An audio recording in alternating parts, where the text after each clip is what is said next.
بسم اللہ الرحمن الرحیم الحمد للہ والصلاة والسلام علی رسول اللہ وبعد۔ سورۃ نور کا 5واں رکوع آج سے شروع ہو رہا ہے۔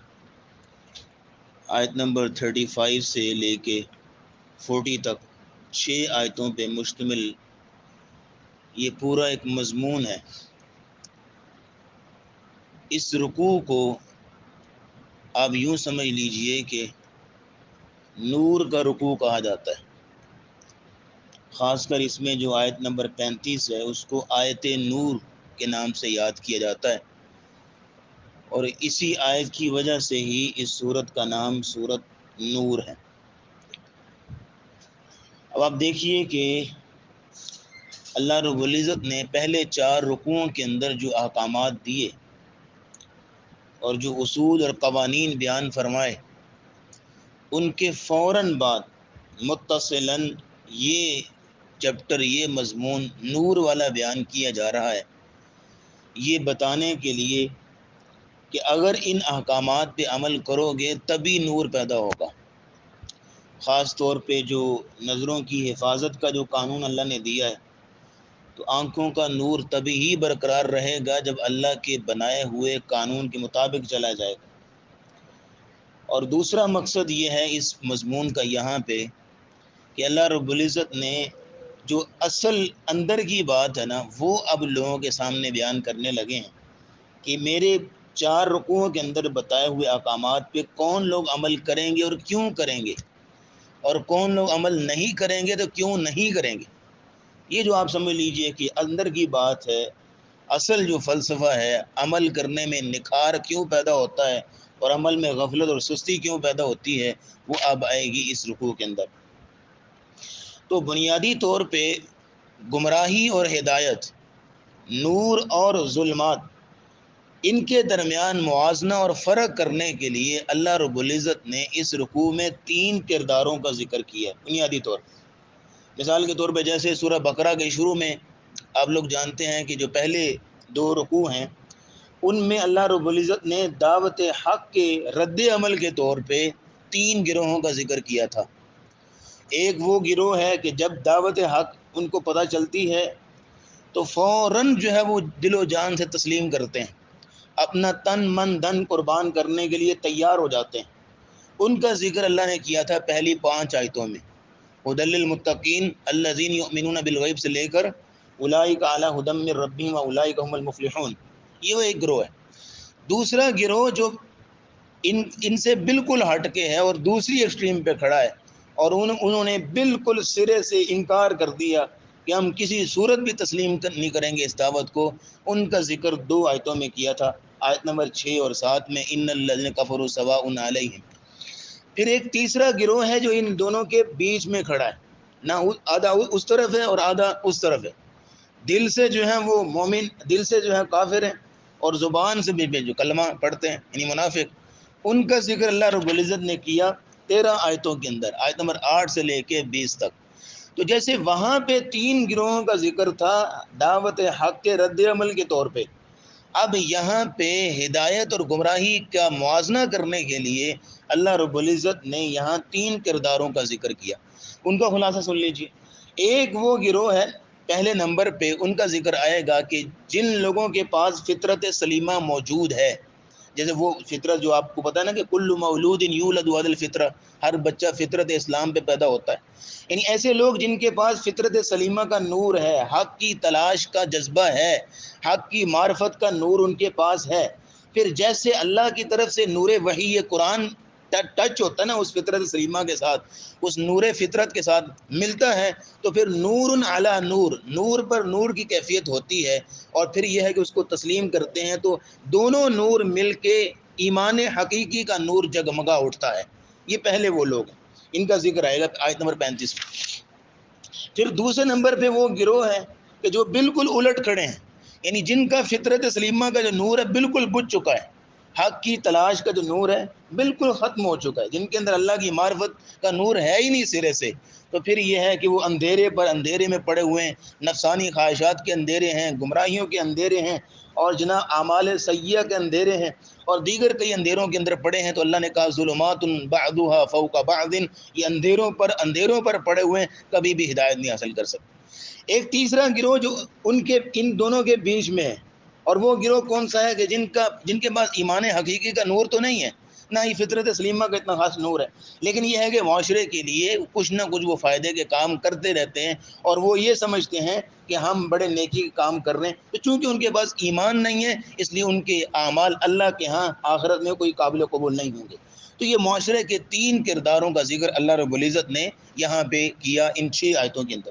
تو بسم اللہ کرتے ہیں۔ فرمایا اللہ نور السماوات والارض، آیت نمبر 35 ہے، آیت نور کہلاتی ہے، اور اسی سے ہی اس سورت کا نام سورت نور ہے۔ فرمایا اللہ نور السماوات والارض، اللہ نور ہے آسمانوں کا اور زمین کا۔ کیا مطلب ہے اس کا؟ نور، اللہ نور ہے کہ بذات خود روشن ہے، نور ہے۔ جیسے نبی کریم صلی اللہ علیہ وسلم نے فرمایا نا، میں معراج پہ گیا تو صحابہ نے پوچھا یا رسول اللہ آپ نے اللہ کو دیکھا تھا؟ تو آپ نے فرمایا نور انا اراہ، وہ تو نور ہے، اس کو کیسے دیکھا جا سکتا ہے؟ ہاں میں نے حجاب دیکھا تھا، اور حجاب بھی نور کا تھا، اور اس حجاب یعنی اس پردوں کے پیچھے خالق و مالک موجود ہے۔ اس میں یہ ہے کہ نبی کریم صلی اللہ علیہ وسلم نور ہے، اس کو کیسے دیکھا جا سکتا ہے؟ تو اللہ تو بذات خود نور ہے، اور دوسرا ہے نور بمعنی منور ہے، اللہ روشن کرنے والا ہے، یعنی تمام کائنات اللہ رب العزت کی عطا کردہ اور بنائے ہوئے نور سے ہی روشن ہے۔ پھر یہاں یہ بات نوٹ کر لیجئے، اللہ نور السماوات والارض، اللہ نور ہے آسمانوں کا اور زمین کا۔ اچھا، ایک نور ہے حسی نور جو محسوس کیا جاتا ہے، مثال کے طور پہ سورج، اس کا بھی ایک نور ہے، چاند ہے، اس کا بھی ایک نور ہے، اللہ کے عطا کرتا ہے، اللہ کا بنایا ہوا ہے۔ یہ حسی نور ہے، آنکھوں کا بھی نور ہوتا ہے، یہ حسی نور ہے اللہ کا عطا کردہ، اللہ کا بنایا ہوا، جس کو ہم محسوس کر سکتے ہیں، تو یہ بھی نور اللہ کا عطا کرتا ہے۔ ایک نور ہے نور مانوی نور، وہ جو ہدایت کا نور ہے، جیسے سورہ نساء میں فرمایا یا ایھا الناس قد جاءکم برہان، یا اے لوگوں تمہارے پاس اللہ کی طرف سے برہان آ چکی ہے، وانزلنا الیکم نورا مبینا، اور ہم نے تمہاری طرف نور مبین نازل کیا ہے، یہ قرآن کی شکل میں۔ سورہ مائدہ میں فرمایا قد جاءکم من اللہ نور وکتاب مبین، تمہارے پاس اللہ کی طرف سے نور آ چکا ہے اور کتاب مبین آ چکی ہے۔ تو یہ نور ہدایت ہے، نور مانوی۔ تو ایک نور حسی ہے جو ہمیں نظر آتا ہے، جیسے یہ روشنی آ رہی ہے، یہ بھی ہے کہ اسی ذرائع سے ہے جو اللہ نے نور پیدا کیا ہوا ہے۔ اور پھر یہ ہے کہ دوسرا نور مانوی ہدایت کا نور ہے، جس کے بارے میں اللہ نے فرمایا افمن شرح اللہ صدرہ للاسلام فہو علی نور من ربہ، جس بندے کا سینہ اللہ اسلام کے لیے کھول دے، فہو علی نور من ربہ، وہ اپنے رب کی طرف سے ایک نور کے اوپر ہے، اور وہ ایسا نور ہے اس کے دل میں اسلام آ گیا، شرح صدر ہو چکا ہے، اسلام کے لیے سینہ کھل چکا ہے، اب وہ ہر قدم بھی اٹھاتا ہے تو دن کی روشنی میں، دن کے اجالے میں اٹھاتا ہے، اس کی عقل و بصیرت جو ہے وہ کام کرتی ہے، اور ساری دنیا اس کے لیے ساری جو ہے وہ اس کے سامنے آ جاتی ہے، حقیقت سامنے اس کے کھل جاتی ہے۔ اور میں فہو علی نور من ربہ، وہ اپنے رب کی طرف سے ایک نور پر ہے۔ اب یہاں بھی ایک اور عمدہ بات نوٹ کیجئے گا، اللہ نور السماوات والارض، اللہ نور ہے آسمانوں کا اور زمین کا۔ کیا مطلب ہے؟ 2 مطلب ہیں۔ ایک مطلب تو یہ ہے کہ اللہ آسمانوں اور زمین کا نور ہے، مطلب اللہ رب العزت کی قدرت سے ہی، اللہ کے کنٹرول کرنے سے ہی، اللہ رب العزت کی حکمتوں سے ہی یہ زمین و آسمان چل رہے ہیں، وگرنہ وہ نہ ہوتا، جیسے نبی اسلام غزوہ خندق کے موقع پر فرما رہے تھے اللہم لولا انت مہتدینا، اے اللہ اگر تو نہ ہوتا تو ہم کبھی بھی ہدایت نہیں پا سکتے تھے۔ تو اللہ رب العزت نہ ہوتے تو زمین و آسمان کا نظام کیسے چل سکتا تھا؟ یہ وہ اللہ کی ذات ہی ہے کہ جس کے کنٹرول کرنے سے زمین و آسمان کا نظام چل سکتا ہے۔ پوچھا نا حضرت موسیٰ نے، اللہ آپ سوتے نہیں، کہا میں سو گیا تو نظام کیسے چلے گا؟ تو نظام ہی بالکل نہیں چل سکتا۔ تو فرمایا اللہ نور السماوات والارض، اللہ نور ہے آسمان و زمین کا، کہ اس سے ہی نظام کائنات چل رہا ہے۔ اور جیسے فرمایا کہ اللہ آسمانوں کو اور زمین کو تھامے ہوئے، آسمان کو تھامے ہے کہ تمہارے اوپر گر نہ جائے، بغیر ستونوں کے آسمان تھما ہوا ہے، تو اللہ تھامے ہوا ہے تو تھما ہوا ہے نا۔ اور دوسری بات یہاں نوٹ کیجئے، اللہ نور السماوات والارض، اللہ آسمانوں اور زمین کا نور ہے۔ آسمانوں اور زمین میں جو بھی مخلوق ہے، ہر ایک کو ہدایت کا نور دینے والی ہستی وہی ہے، ہدایت کا نور وہی آتا ہے۔ لیکن ہدایت صرف انسانوں کو ضرورت نہیں ہے، وہ تو ضرورت ہے، ہدایت ہر مخلوق کو ضرورت ہے۔ ایک جو ہے وہ جانور ہے، ایک مخلوق میں سے سارے سمندر میں رہتے ہیں، خشکی میں رہتے ہیں، ہر جانور کو اس کی ضرورت کی ہدایت چاہیے، اور اللہ رب العزت اس کی ضرورت کی ہدایت دی ہوئی ہے۔ فرمایا الذی خلق فسوى والذی قدر فہدى، جس نے تقدیر بنائی اور ہر مخلوق کو فائدہ جو ہے اس کی ہدایت دی۔ الذی اعطى كل شيء خلقه ثم هدى، میرا رب وہ ہے جس نے ہر چیز کو خلق کیا پھر اس کو ہدایت بھی دی۔ تو اللہ رب العزت کے پاس نور ہدایت ہے جو اللہ اپنے بندوں کو دیتا ہے۔ تو یہ دو مطلب ہیں، اللہ نور السماوات والارض۔ اب آگے اس نور کی مثال بیان کی گئی، فرمایا مثل نور ہی، اس کے نور کی مثال اگر سمجھ لیجئے انسان کے دل میں، ایک مومن کے دل میں اللہ کے نور کی مثال سمجھنی ہو تو وہ یہ ہے، کمشکات فیہا مصباح، جیسے ایک تاک ہے اور اس میں چراغ رکھا ہوا ہے۔ تاک سمجھتے ہیں جیسے پرانے زمانے میں دیوار کے اندر ایک محرابی شکل کا بنایا جاتا تھا جس میں دیا رکھا جاتا، اس کو تاک بولتے ہیں۔ کمشکات فیہا مصباح، یعنی اللہ کے نور کی مثال ایسے ہے جیسے ایک تاک ہے اور اس میں ایک چراغ رکھا ہے۔ فرمایا المصباح فی زجاجہ، اب وہ جو چراغ ہے وہ ایک فانوس کے اندر ہے، ایک شیشے کی قندیل کے اندر ہے، جیسے لالٹین کی چمنی آپ نے دیکھی ہوئی ہے، وہ جیسے لالٹین کی چمنی ہے وہ زجاجہ ہی ہے۔ تو فرمایا المصباح فی الزجاجہ، کہ وہ جو چراغ ہے وہ ایک شیشے کی چمنی کے اندر ہے، ایک لالٹین کے شیشے کے اندر ہے، اور کیونکہ وہ شیشے کی وجہ سے روشنی زیادہ پھیل جاتی ہے۔ مثال کے طور پہ اب لالٹین کا شیشہ اتار لیں پھر اس کی روشنی چیک کریں، اگر شیشہ لگا لیں تو پھر اس کی روشنی چیک کریں، تو شیشے کی وجہ سے روشنی پھیلتی ہے اور بڑھتی ہے، اس لیے فرمایا کہ وہ ایک تاک ہے، تاک کے اندر چراغ رکھا گیا، اب وہ چراغ ایک شیشے کی قندیل کے اندر ہے، شیشے کے لیمپ کے اندر ہے، کینڈل کے اندر۔ المصباح فی زجاجہ الزجاجۃ کأنہا کوکب، اب شیشے کی وجہ سے چونکہ روشنی زیادہ پھیلتی ہے تو فرمایا وہ فانوس، وہ کینڈل، وہ ایک شیشے کا جو بنا ہوا ہے وہ ایسے ہے، کأنہا کوکب دری، جیسے چمکتا ہوا ستارہ، یعنی ایسے روشنی پھیل رہی ہے جیسے چمکتا ہوا ستارہ۔ یوقد من شجرۃ مبارکۃ زیتونۃ لا شرقیۃ ولا غربیہ، اب وہ جو چراغ ہے وہ ایسے تیل کے ساتھ روشن کیا جاتا ہے کہ جو نہ شرقی ہے نہ غربی درخت ہے۔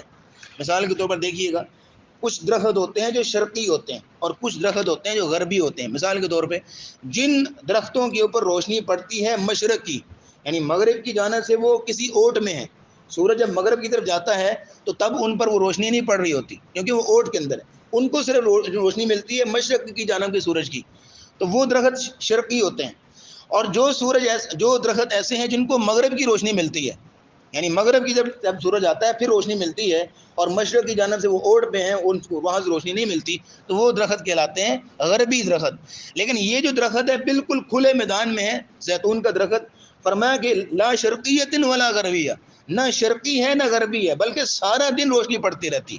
اور آپ جانتے ہیں اگر یہ معلومات ہوں تو جو زیتون کا درخت ایسا کہ جس کو سارا دن کی روشنی پڑتی ہے اور بالکل کسی اوٹ میں نہیں ہوتا، اس کا تیل زیادہ نفیس ہوتا ہے، زیادہ عمدہ ہوتا ہے، اور اس کے تیل سے زیادہ روشنی جو ہے وہ نکلتی ہے۔